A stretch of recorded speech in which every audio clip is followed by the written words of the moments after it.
Hey humans, how's it going? Susan Ruth here. Thanks for listening to another episode of Hey Human Podcast. This is episode 355, and I had a conversation with Andrew Daniel. Andrew's a #1 international bestselling and award-winning author of the book Awaken in Your True Self, a definitive guide exploring shadow work, embodiment, narcissism, victimhood, spirituality, and more. He's the founder of Center for Cinesomatic Development, and he's an advisor for the Alan Watts organization. We had such an interesting conversation about his work and what inspired him to move through his own shadow stories. I really enjoyed this one, and I think y'all will too. Okay, check out heyhumanpodcast.com for links, Hey Human merch, and to learn more about my guests and the show. Check out susanruth.com to learn more about me and my other artistic endeavors. Please follow Susan the Ruthism and Hey Human Podcast on social media. Find my albums on Apple Music or wherever you get your music. My most recent record, All I Ever Wanted Was Everything. How to Say Goodbye is one of my favorite records I ever made. Check that one out. Also, check out my relationships and sex show, Are We There Yet?, with sexologist and healthcare practitioner Mara Edelman. It's on YouTube, and you can find it under Are We There Yet podcast show. Rate, review, and subscribe to Hey Human Podcast on iTunes or wherever you get your podcasts. It's super helpful. I really appreciate it. Take a couple minutes, give me that good star rating, say a few words about why you like the show. Hey Human is an ad-free show, and I want to keep it that way. Your donations are always welcome. You can find a contribute button on heyhumanpodcast.com. I'm looking into Patreon right now. I'm not really sure what I've got to offer that would make Patreon exciting for you, but if you have any suggestions, email me, Susan at heyhumanpodcast.com. What kind of extra content would you like to see or hear? All right. Thank you for listening. Be well, be kind, stay healthy. I need to take that advice myself. And be love. All right. Here we go. Andrew Daniel, welcome to Hey Human. Hi, Susan. How are you? I'm well. How are you? Good. And you're hailing from Nashville. Yes, ma'am. Nashville, Tennessee. My home away from home. Away from my other home.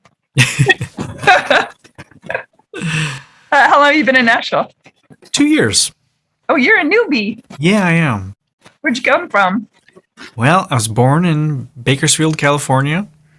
I grew up in upstate New York, outside of Buffalo.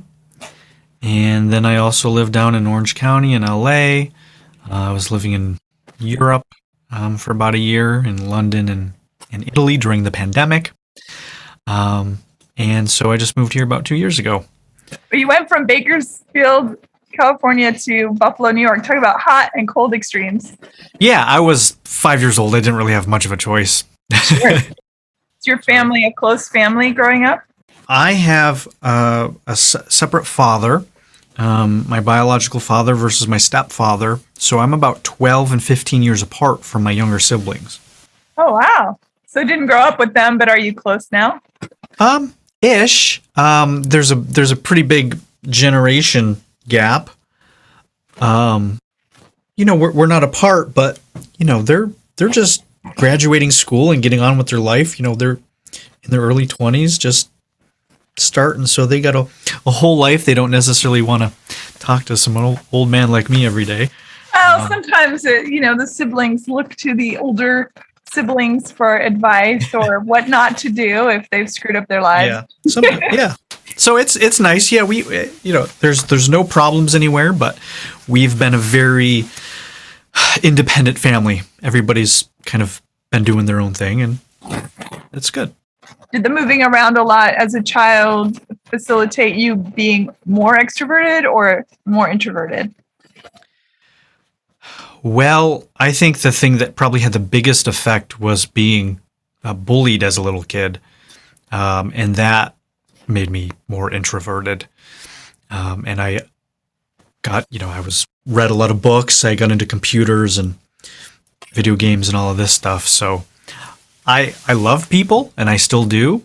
I guess I'm a bit more ambiverted. There's times where social interactions really recharge me, and there's other times where it's like, get me out of here. I just want to be by myself. Yeah, I get that. Absolutely. How are you liking Nashville? Are you enjoying it there? Yeah, it's really interesting that a place like this, I've found in modern years, has aligned with my values a lot more than I expected it to. So, which value?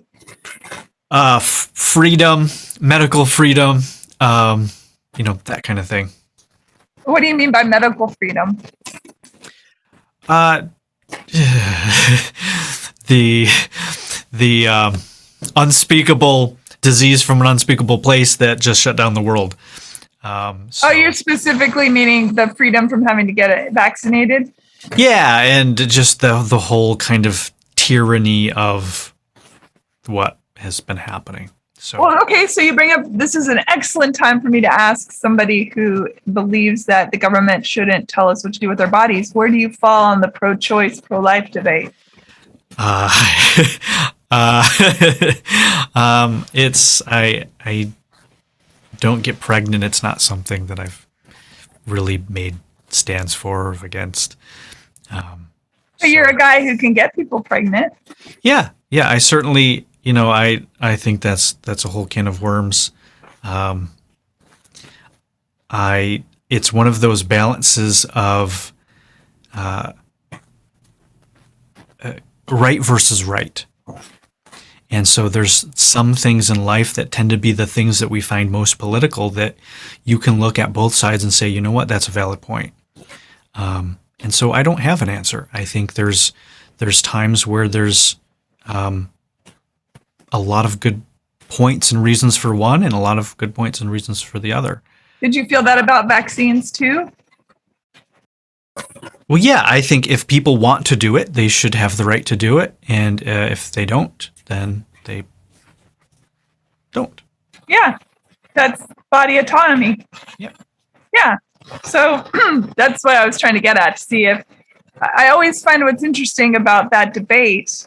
And I mean, there's no right or wrong answer. Everyone's entitled to their own opinion. I'm just always curious because it seems to me that a lot of people that fall on the side of body autonomy, no vaccines, fall on the side of pro-life and you shouldn't be able to have an abortion. Yeah, so I'd say there seems to be a great hypocrisy there. So I'm just curious. Yeah, well, I think there might not be, there may be. Now, this isn't my opinion. This is just from my background as studying people and working with clients. And what I think happens is not necessarily hypocrisy, but looking at it from a different value level. Right? So somebody may value freedom, and that freedom for no vaccine or for the freedom for pro-choice. But if the person's coming in from a valuing health and life and the sacredness of life, they may find those values in the flip side of that. So I think it's really, a lot of people don't think about that. They just go on the surface level. What you see on top, is it a yes or no black and white thing? And if you really start looking at it, we have different values. And so there are things that could be contradictory and we have different values. Well, when I'm working with clients or myself, what I see is that happens inside of people. They're like, wait a minute, I agree with this, but I also agree with this, but those are supposed to be opposing things. And there's this huge conflict in themselves. And then we see that getting projected out into the world. And so we see in our society all of these conflicts that I find stem from the individual into the greater consciousness. It is an interesting point. I personally, for me, I have a lot of shades of gray walking through this world and believe that people have the right to do with themselves as they see fit. I'm always curious, though, when I run across people that are saying, I want to be able to do what's best for me. And also, I want to dictate what I think is best for you. It's such a conundrum to me. Yeah. Yeah. It's, and then there's the line. So I I'm not a fan of legislating a shift in values. So based on my work in my life, I'm a 100% proponent of personal responsibility.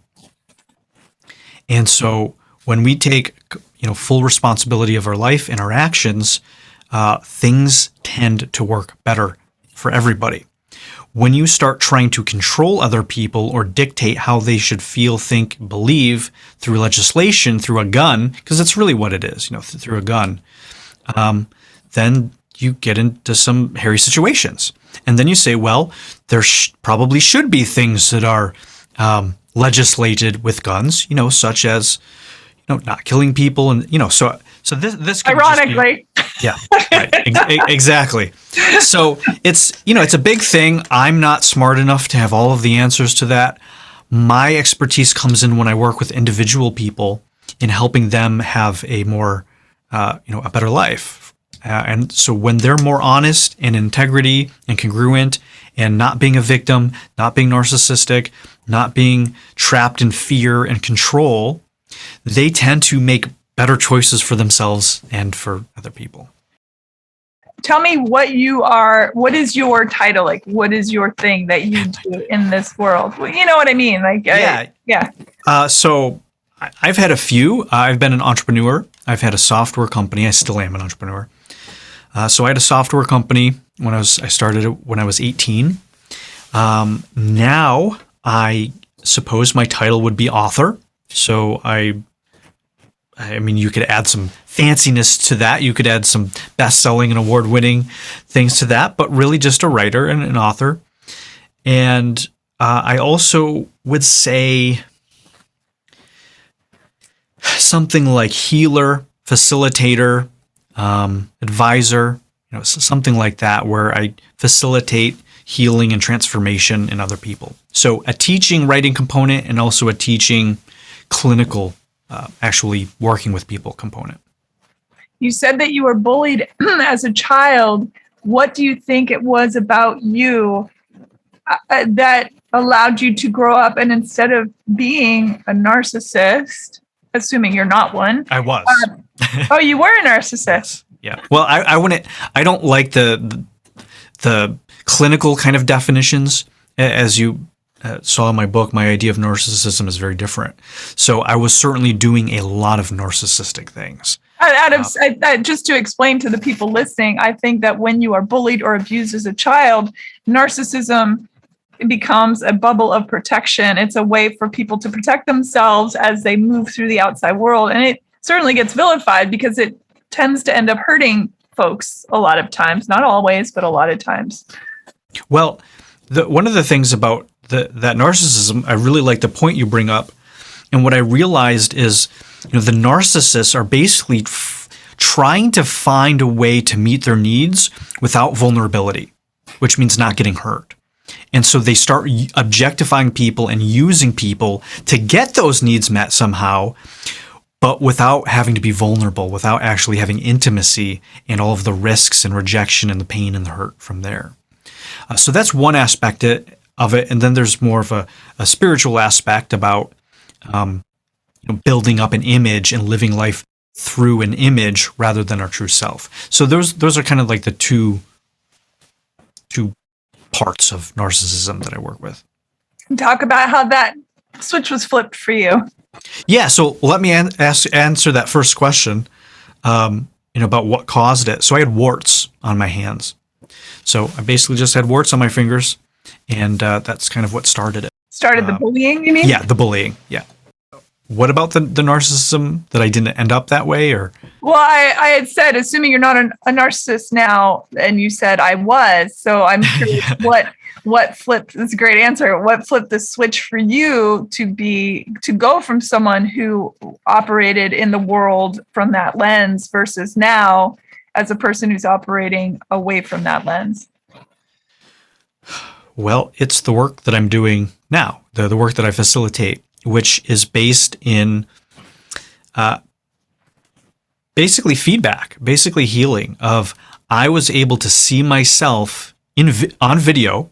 So I literally got to see myself in my own body on video doing all of these things that I had no idea I was doing. I thought I was being nice. And when I saw it, I was like, oh my God, you're being passive aggressive. You're making this all about you. You're so self-absorbed and consumed with not being poor, with not being in scarcity, with not being in pain, with not being in suffering. You're making everything about you. You have no space, for other people, all of these things. And I started seeing it and I had no idea.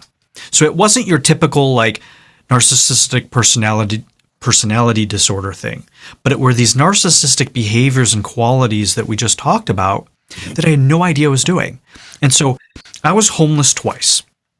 I had slept in my car in Los Angeles in Orange County, California, twice. And that was after having a software company, after being published I had a course, it was called Holistic Sex. So holistic sexuality, sex, and spirituality. My software company. So after all of these successes and things, I was broke. I was poor. I couldn't literally afford to put a roof over my head. And so I was really confused because I had done years, personal growth, transformation, spirituality, self-help, all of this stuff, holistic healing, all of these things. They helped. They were amazing. I learned so much. But why was it that even after learning these secrets of abundance and law of attraction in the universe and money or whatever it was, that I had none, that my life just got worse and worse and worse the more that I knew? And so I reached one of my rock bottoms that led me to say, I got to figure this out, whatever this takes. And I had a few whatever it takes moments, but that's been the most recent. And that was the one that led me to realizing that I had all of this stuff that I now refer to as shadow material, all of these things about myself that I ignored, suppressed, shoved away, didn't want, that I rejected and hated about myself. I discovered that there was all of this stuff. And so that started me on my journey of healing it. Because of like, oh my God, I had no idea. And this isn't who I choose to be. And so it took many years of work, but I did it. It's interesting because it reminds me, and I say this often on the show, that the idea of multiple personality disorder, DID, dissociative personality disorder, or identity disorder, that all of us operate through our life with a multitude of masks. We're constantly being different people for our family or our lovers or our bosses or our coworkers, all these things. And just like I think in that disorder where there are caretaker identities that don't let the baseline identity get hurt, right? It's a protection mechanism. It reminds me of that, just that we're all operating on some level in these multiple personalities. Yeah, until we decide not to. Well, of course. But it's very interesting because because those personalities, like you said, they keep us safe. So it's really hard to give these up. And as to your point as well, the idea that when we are hurt and when we do have these, as you said, you were watching the video, that you had a realization, we tend to treat other people the way we feel about ourselves. Yeah. Hurt people, right? We were talking a little before the show, right? This stuff is just going to keep continuing. Mm-hmm. The hurt just keeps going until somebody in that lineage of trauma says, no, okay, it's time to end this. And that takes great courage. That's the other option. You either snap or you stop the cycle. Yeah. Unfortunately, the tools aren't really, it's hard for people to come to those tools. It's hard for people to touch that level of pain. That's a lot of hard work. How did you find yourself willing? Obviously, you said you hit rock bottom, but hitting rock bottom is one thing. Then deciding to go through the fire that you have to go through in order to get to the other side is a whole other thing. Yeah. And I really appreciate what you just said, is that it is a fire. I mean, there is this burning, I would call it a fire of purification, not in some sort of weird religious kind of thing, but just really like going through the fire, just like you put iron into fire and it becomes steel, metaphorically. So I had multiple moments. When I was bullied as a kid, I was very depressed. I was suicidal. I literally was one of those kids that fantasized about going and shooting up a school and seeking revenge. I was in that much pain. And so this touches on something we talked about that's kind of just happened, is that I'm in a very unique position that could have been me. That I had ideas, not as far as like buying things and like writing plans out, but I indulged in fantasies. And it was very dark and very scary. And I was in that much pain. And I reached a point, maybe when I was 17 years old, where it was either I do whatever it takes to figure this out, like how to get a girlfriend, how to have friends, how to not be a miserable piece of crap, how to have a good life, not cry myself to sleep every night or every week, or I end it. And so one truth was that I was too much of a chicken shit to do it. It sounded way too painful. So there was actually a cowardice in it, because I'm like, yeah, this does not I played the fantasies out and I'm like, how they end? I don't know. That doesn't seem like it's going to solve anything. I was a smart kid. I wasn't dumb. And so I was like, well, you know what? I guess I'm going to have to figure this out. And so at about 18 years old, that's when I started my journey. And so that started the entire healing journey. And then that was one of those big choice points. It was literally life or death there.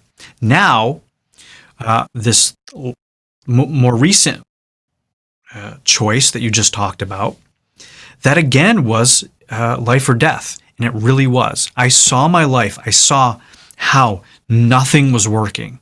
I mean, for years, trying to have a business that wasn't working,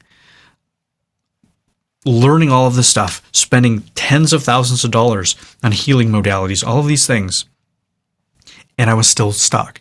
And then as soon as I started seeing myself on video and was getting the feedback of all of the shadow material, I was like, oh my God, this doesn't work. If I continue doing this stuff, I'm going to be taken out.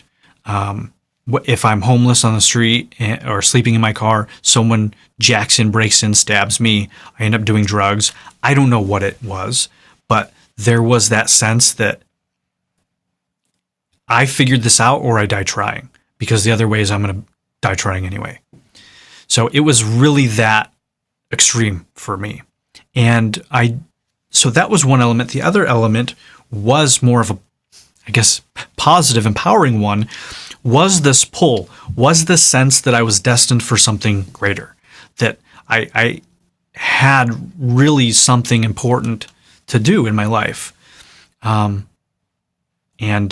after 5 years of being in that fire, I'm well on my way of doing that. And so that voice, that sort of intuition of this isn't it. There's something, there is this greatness that is available to you. I don't mean like being a president or a king or something, but just this human greatness. And then the life or death. So it was those two things, both a life or death away, I'm going to die, and a life purpose going forward. You also have to have a death in order to get through the other side of that fire. So the part of you did have to die. Yeah. Yeah. Lots of times. Yeah. Yeah. And I think you said something that was really fascinating too, that I'd like to go back to. You said, I could have been that kid that shoots up the school. I think that's such a profound thing to say, because I believe when we look at our society and we see kids, especially, that do these things, we think, oh, that's so rare. That's so crazy. How could they do that? That's so extreme. But the fact of the matter is, so many kids have that level of pain that are having those fantasies. And who knows, maybe you thinking things out was a way to release the steam, if you will, to keep you from actually participating in such events. Who knows? Or maybe you're just, you were able to see the other side. Some people are, some people aren't. Yeah. But I think it's such a valuable resource that you are willing to say, that could have been me. That's hugely profound in a society that likes to deny that such things are almost an everyday occurrence in a teenage brain or even a pre-adolescent brain. Yeah, well, and to deny that and to demonize it, of course, no one is going to say these events are not awful and tragic and terrible. I mean, they're sickening. But if you understand that the level of trauma or pain someone must be in to cause that much evil to move through them, it's profound. And so we can't get there by that way. We only get there by compassion. And it doesn't mean enabling. It doesn't mean not having consequences. Again, every action we have has consequences. Those people, karmically or whatever, or in this real life, are responsible for horrendous things. Absolutely. So there's no apologizing or blame shifting here. However, I think a lot more compassion and understanding of, well, what kind of system in society leads to these things? And it's not necessarily a manufacturing of bullets. There's dynamics and energies and ways that we show up in the world that, contribute to this. And there's a systemic silencing of pain in the world. Yeah. Suppression, both in ourselves and other people. And one of the hugest, I would say it's, if not one of the most fundamental tenets of my work, is feeling. It's getting people to feel all of this stuff that they don't want to feel, or that society says they shouldn't feel, or that their parents or dad, you see this a lot in men, that dad says, don't feel, emotions are weakness. We have all of these things, but they're complete distortions. Now, it's one thing to be hysterical and letting your emotions run you and be completely dissociated and checked out. It's another thing to go inside, to have deep self-awareness and honesty with what you're really feeling and going on, and letting yourself move through that and heal it. We use the same words in our society, but they're two completely different things. Did you have a support system in your family? Parents or teachers or siblings, even though they were much younger, that you could bounce ideas off of, or thoughts or feelings? At what time? Growing up. Growing up? Yeah, I mean, my parents were very supportive. I mean, they had their own stuff, and there was some family chaos and things that led to certain things in my life. But they generally did the best that they could. They were very young. My mom had me when she was 17. So they were just very young. And they did the best that they could. They sacrificed a lot to provide for each other and us. And I'm very blessed. There was a lot of love and support. There was some things that, created not so good stuff. But overall, yeah. They, again, however, didn't have the tools or the wisdom or the kind of container to know really what to do with what I was going through, because they never really had that experience. Or a life experience if they were so young. That is quite young to have children. It's children having children. Yeah. When people come to you, are they at their most broken, do you think? Or are you getting all sorts of levels of people coming to you? Yeah, it's all sorts of ranges. My work is generally advanced. So I generally work with people that have been doing this for a long time, and there's something that maybe is still stuck, or they're very successful in their life, but they can't kind of transfer that over. So let's say that they've reached, maybe, I don't know, they're making 10 million a year, but they don't have 10 million units of love in their relationships or intimacy or their health. And so in those instances, they do great in a certain vertical, but they can't match it out to the rest. And the kind of irony of that is that how you do one thing is how you do anything. And so the very same thing that they're doing in that one area, it's getting in the way of the other stuff. So I have people like that. I have people that come in that actually have no real problems. They're just looking for mastery. They're maybe more into more of the self-mastery or spiritual mastery, and they just want really more advanced teachings. There's nothing really wrong. And then there's, I would say, the third, where people have tried everything and they've gotten results like I have, and yet it still hasn't been the thing that breaks them through. So because of my book and because of writing my book and all my marketing to address that, and which are people like me that spent 8 years and 10 years of doing all this healing work, and yet they were worse off than ever. And so that's what I know, and that's what I help the most with. So those three kind of people are the ones that come with me. But to your specific question, there are people that come to me that are in that rock bottom, and nothing's working. They don't tend to stay, though, because if that is going on, it's going to require a lot of change. It's going to require doing whatever it takes to go through that fire. And so they do get some help. They do get a lot from it. But some people aren't quite ready to do that, and that's okay. I help them how I can help them, and they're off to something that can help them where they're at. What does your book is titled Awaken to Your True Self? What does true self mean to you? It's us beyond any word that we could use to describe us. Yeah, so it's the thing beyond our concept of self. This is more of the spiritual idea, this higher self, this true self, the essence, our soul, the thing that's beyond just this little unit moving out in the world. The meat stick. That's what I like to call it. Yeah, the meat stick.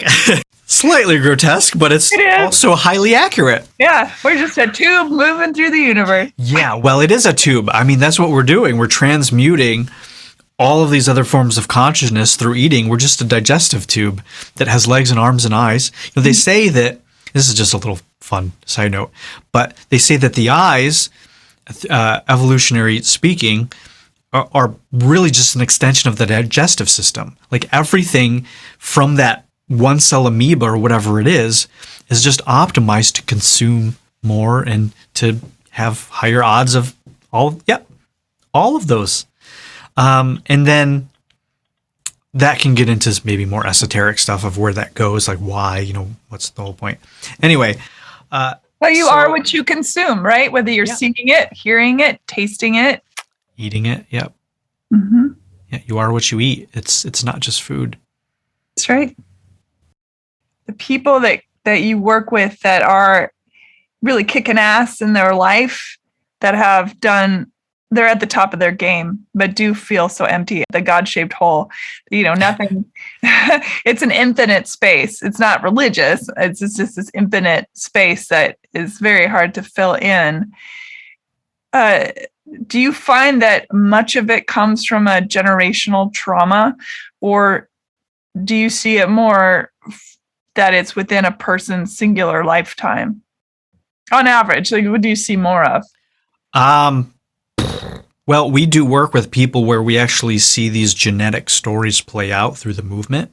So it's really crazy because you you can actually see, and I've worked with like a father and a son and different generations, and you can see these stories, these mythological, archetypical ways of being play through those generations.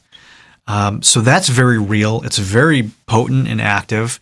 Then you have that, which is part of the epigenetics. And then you have that person's lifetime. So it's a lot. The generational stuff has a lot more momentum because there's generations of weight behind it. And you're typically in a society and a culture that enables that and only knows that.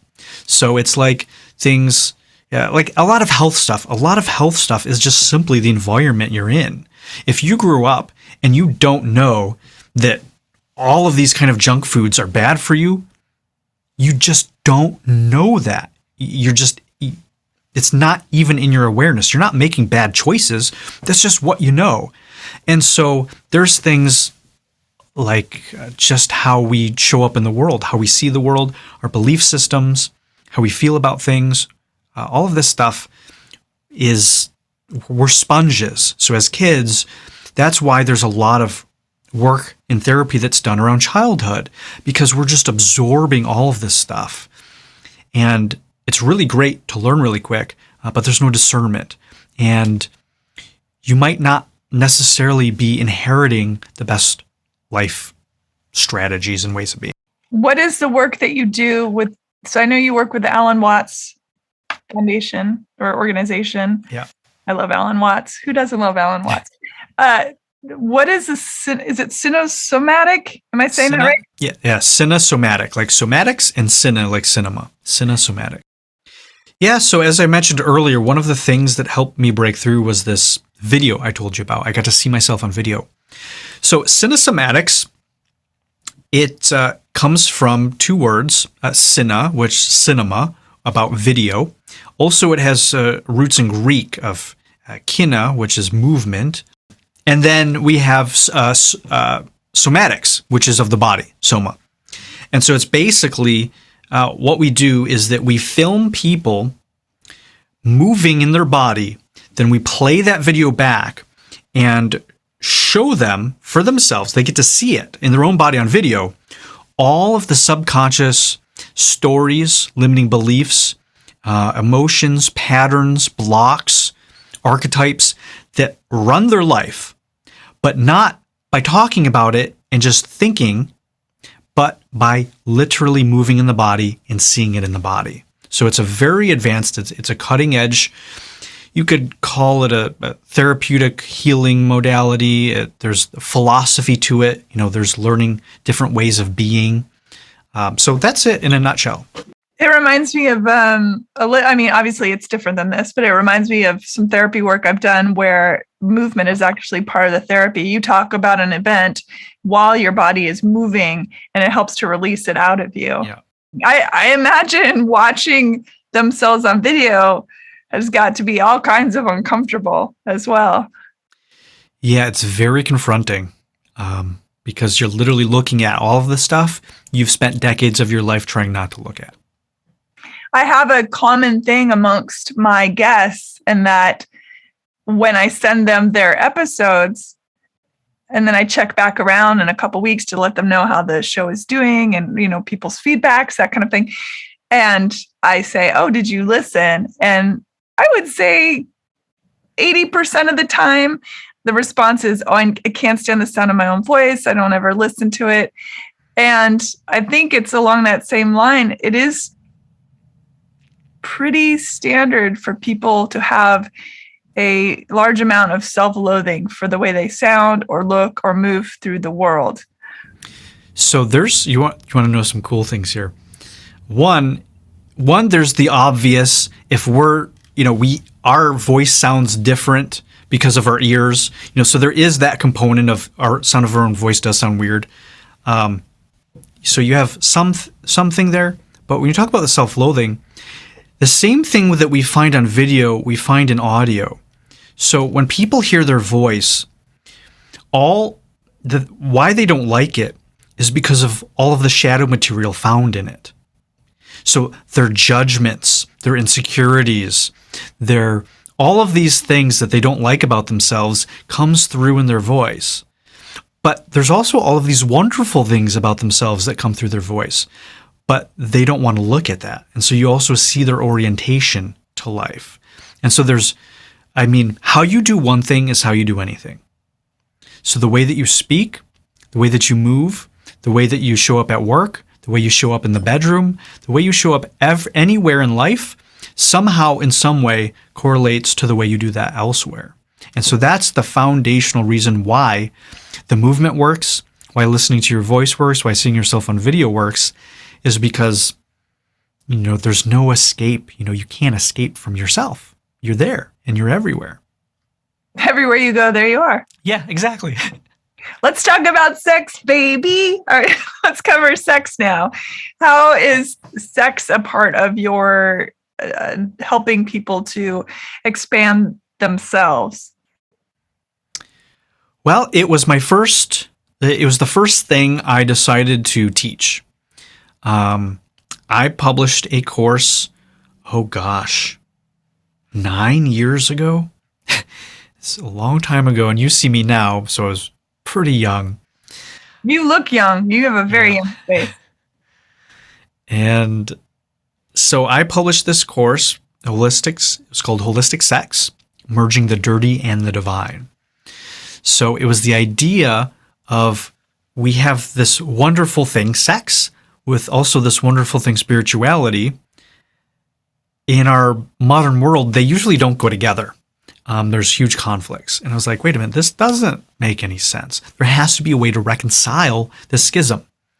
And I started seeing, there's a schism between men and women, a schism between the masculine and feminine, a battle of the sexes. And I'm just like, why do you want to find the person you're supposed to be intimate with and love to be the enemy?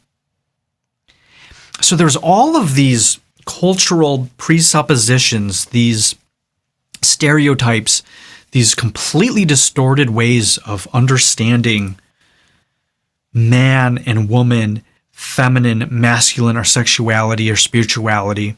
And so I decided to, still at that time, I've studied it for a long time, to share what I learned into healing that stuff and create a sort of basic approach and philosophy that I called holistic sex, that was more inclusive rather than exclusive, that you could heal the shame, the guilt, you could find intimacy and safety, you could open up again, you could understand sexual polarity and how that went together. You knew how to penetrate, not just physically, but emotionally. You knew how to be penetrated, both physically and emotionally, to surrender, to lead, to follow, all of these dynamics. So that was the first thing I set out to teach, that I said I was published, and then a few months later I was homeless. So we can pause there, but that was what I started with. And then now, sexuality has just become an integral part of the whole thing, because when I see somebody move, I can see if they have their sexual centers shut down, if they're avoiding intimacy. I can see their masculine and feminine playing out through the right and left sides of their body, which reflect their parents' relationship. It reflects their relationships in life, how these things inside themselves are actually what they're projecting and attracting their partners. So it shows up everywhere in there. So those are about the kind of the delineation between how sex applies to my work. I'm going to have to get you on my show that I do with my sexologist friend. It's called Are We There Yet? It's on YouTube. And you'd be a great guest for that show. Great. I hope you would come and be specifically to talk about all this stuff, because it is fascinating. Yeah. Now you date my dear friend Hannah, and y'all met at a retreat, an energy. No, we met at just a meditation. A meditation. Okay, I knew that it had something to do with that kind of thing. And we both had a very hard time meditating.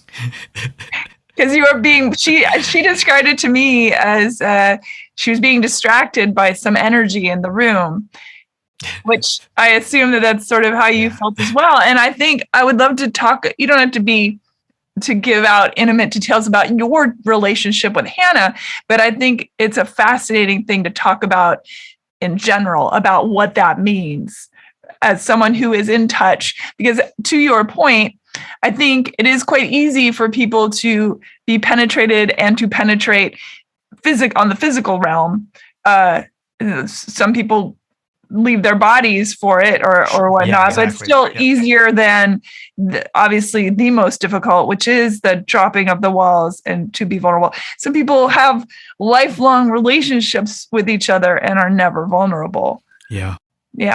So I am curious to know how you develop that in yourself and how you might help other people to develop that understanding of receiving and giving out energy. Yeah. Not in a hostile way or an overtaking way, but in a beautiful way.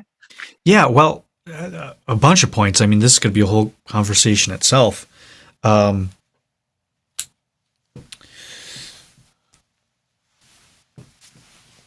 owe a lot of it to the cinesomatic work, because in it, one of the things I do is I have people show me somatic archetypes. And the two basic ones are giving and receiving. Giving and receiving are like yin and yang of everything that we do. They're fundamental to everything. You're giving and receiving all of the time, whether that looks like an inhale or an exhale, buying, selling, everything, talking to people, work. Everything is some form of giving and receiving in relationship with other people. So the amazing thing is that we get people to show this in their body. And so they'll show giving and receiving in their body. And from that, you can see the results they get in their life. What kind of relationship would they have with giving and receiving? So if I say, show me giving, and somebody takes and pulls towards them, if you're properly wired, you'll say, that does not look like giving, it looks like taking. Or if I say, all right, well, show me receiving, and they just kind of stand there and look around and look down with their arms crossed, if you're properly functional and wired correctly, you'll say they're not really even open to receiving anything. But this is how we go through life. Almost everybody doesn't realize that their nervous system is reverse wired or wired in distorted ways. And so that person who crosses their arms and looks down and says, I have trouble receiving in life, it's like, well, yeah, no wonder. That's how you think what receiving looks like. And so we actually get those people to find new ways to move in their body that then manifests and correlates to actually how they start receiving in the world. You don't need 20 years of psychological this or that. You literally can change it in the body. But in order to do that, there's these stories, there's the traumas, there's the fears, there's all that stuff you have to get to in order to feel safe and open to even move in that way. So like the exercises that you did, the same way is that you start moving in these ways, and then it brings up all the correlated stuff that's around it and keeping you stuck. So full circle to your question, that was also the process that I went through. In order to become more intimate, I had to allow myself to be penetrated, to become penetrable, to surrender, to open up, but also to penetrate, to also go inside myself, to penetrate myself in these stories, in these judgments, and all of my shadow material, but also at the same time, letting them annihilate me. You talked about the death. Yeah, letting myself die, letting those things annihilate me, surrendering to them. So it's understanding that we're not just doing one or the other. When we're giving, we're also receiving. When we're receiving, we're also giving. When we're penetrating, we're also being penetrated. And if people were able to learn that and embody that while having sex in their relationships, I mean, it is divine. It is sublime. Because when you can penetrate and being penetrated during intimacy, during sex, intercourse, you you merge, right? I mean, it's what everybody's going for, and done in a healthy way where you still have boundaries. You're not betraying or abandoning yourself. You're not being codependent, right? All these other things that we do to manipulate and stay safe. You stop all of that, and you find everything you've been looking for. It is interesting too, because in the throes of great passion, in orgasm specifically, the fact that people cry out, whether they're religious or science, yeah. They cry out, "Oh God, oh God." I think that's such a apt thing to call out in a moment of ecstasy. You know, it's that joy, hallelujah, reverence. Yeah, because in that moment, you're not in your ego, you're not in your head. You're fully present, and that's a point. For most people, it's one of the few points that they actually touch into the divine. Yeah, and not only are you fully present, I think you're fully everywhere all at once. Honestly, I mean, that's what it feels like. Yeah. In that moment, you feel way beyond this mortal coil. You touch the cosmos and beyond on it. If you're lucky, and some people don't orgasm, but yeah. So we talked about shadow, and I think a lot of people will think perhaps that, oh, I'm supposed to get rid of my shadow. And I do not believe you would agree with that just from what you've been saying. I know that I don't agree with that. I think we have to live with our shadow and acknowledge it. Everything wants to be heard, including our shadow, and that, you know, it's there for a reason. That to extricate it completely would also be damaging to a psyche. Well, it's also impossible. But I do think that perhaps causes hiccup from people to do the work, because they think, how am I supposed to get rid of this? Is just a part of, well, yeah, it is a part of who you are, and it can be a part of who you are, and it's okay. You're not supposed to get rid of it. You're supposed to fall in love with it. You stop judging it and rejecting it, because that's what you're doing to yourself. In the book, I talk about this realization that the stuff in our shadow is not what we think it is. You know, we think, you know, our shadow is just all our judgments, the worst things about ourselves, the evils of ourselves, just the things that don't work, the things we wish weren't real, that weren't us. And we shove it away, we reject it, we want to cut it off, get rid of it, burn it, cancel it, delete it, all of these things. And then they run us, because they're still there. You just lock it away. You know, it's the skeletons in your closet. It's the dragons in your basement. They're locked down there. They're still there. They're still you. They're still running. And the most beautiful part of the whole thing is that they're not what you think they are. Is that when you can get into a relationship with those things, when you stop fighting against yourself, when you end the war against yourself, and you move more into a non-judgmental place, you realize that these things in your shadow just might be some of the best parts of yourself. So I was talking I was a guest lecturer just yesterday, and a guy had a question, and he said, okay, well, you're talking about the shadow. So what, you fall in love with this and you penetrate these things. Well, how can you fall in love with this bad stuff? What do you mean there's the best parts of yourself on the other side? And I said, all right, well, give me something that you think is a shadow for yourself. And he gave me a few, and one of them was shyness. It's like, okay, all right, so this shyness, right? So why is it a shadow? Well, maybe you feel insecure. It doesn't allow you to approach women.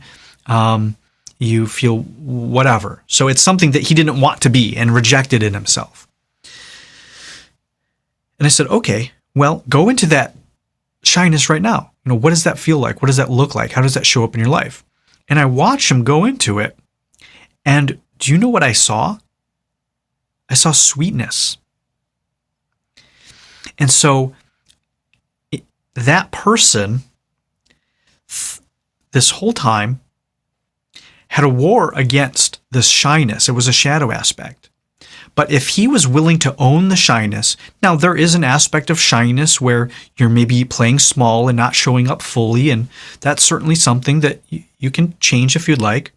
But if you accept all of that and you penetrate it, underneath it, maybe there's innocence, there's sweetness, there's a desire for connection. It's really sweet and soft. Well, that softness and sweetness is very vulnerable. And there are people in the world, and we have experiences that will want to annihilate that or attack it, take advantage. So we shut off, we think it's bad and wrong. But in that environment, that space, everyone in that group was loving and supportive. And so it allowed him to blossom open, literally just in that example of saying, oh my gosh, this thing I thought was terrible about myself, if I own it fully and go all the way, there's actually this incredible, wonderful thing of myself in it. And I had it all wrong. So it wasn't the sweetness that was the shadow. It was all the judgments and distortions and traumas that just created this Frankenstein. It's the Auroribus. It's the snake. Oh, eating it. That's a whole other topic. Oh, you could probably talk for hours. Tell everyone, where's the best place to reach you if they want to email you with questions? How can they be a part of your experience? AndrewDaniel.org. Everything's there. There's a link to the Center for Cinesomatic Development.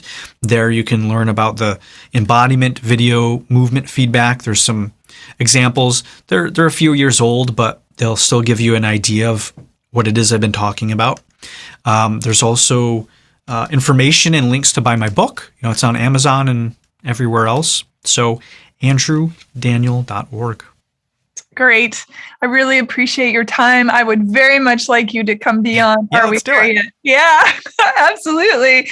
Thank you for listening, everybody. Be well, take care, and take your shadow out for, a cup of coffee. Get to know it a little bit better. Take it out for a walk. Thanks. Bye. Yeah. Bye. Rate, review, and subscribe to Hey Human Podcast on iTunes or wherever you get your podcasts. Thanks. Bye.